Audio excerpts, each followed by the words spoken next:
hordoftoota ummata muslimaa hundinuu bagattis keessa iyyaa itaan selaal akkatti haala iddii biyyi kaleessatti oolte mallaqa lixagiin bitti haala kanatti oolte akkasuma godina buuduu beddellee magaalaa gachii warra Alex taayee Alexi eegdisi rama egaa Alexi feesbuukaa sanii akkasumas shawaa lixaa uluu walaayatti akkatti laa iida salaataa oolanii wallaahi maashaallah natti tola akkasuma iluu abbaa boraa daarii mul'atti haala kanaan toolanii let's go maal jettee isin yeroo warri Naayijeeriyaa tokko haaluma kanas hin daawwachiisu jala Oromiyaa keessa fi karaa kana kun immoo Wallagga bahaa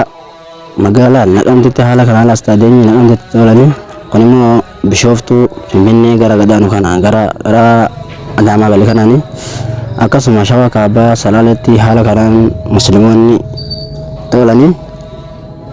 akkasumas Wallagga lixaa Beekii gara Asoosaa galii kanaan akkatti toolanii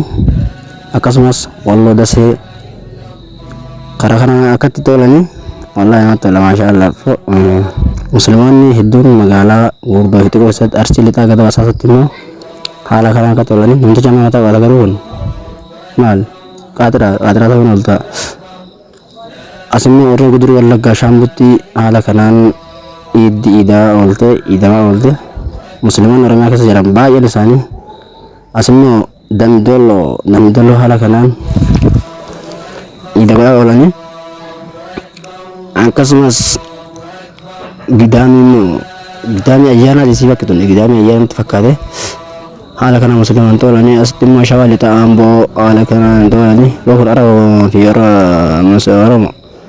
magaalaa Harar magaalaa jaalatti immoo haala kanaan toolanii istaadiyeemii Hararetti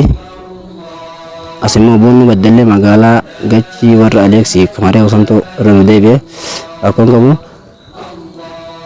Arsii Asallaa Arsii Bahaa Asallaa haala kanaan toolee waan musliimaatiif akkasuma Shawaa lixaa Iluu Galaanaatti haala kanaan toolanii wallaahi baay'ee natti tola maashaallah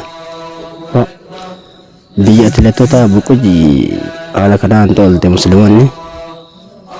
akkasuma Harargee lixaa magaalaa Galamsootti haala kanaan toolame illi akkasuma Gujii Bulee Horatti haala kanaan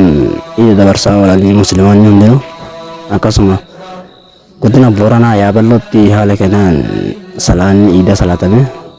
akkasumas Arsii magaalaa Dheeratti ganda Soddaa Kalib Siraaj fi Leencoo haala seen toolanii akkasumas Wallaggaa lixaa Gimbii haala kanaan toolame akkasuma Dodolaa haala kanaan toolame wallaahi maashaallah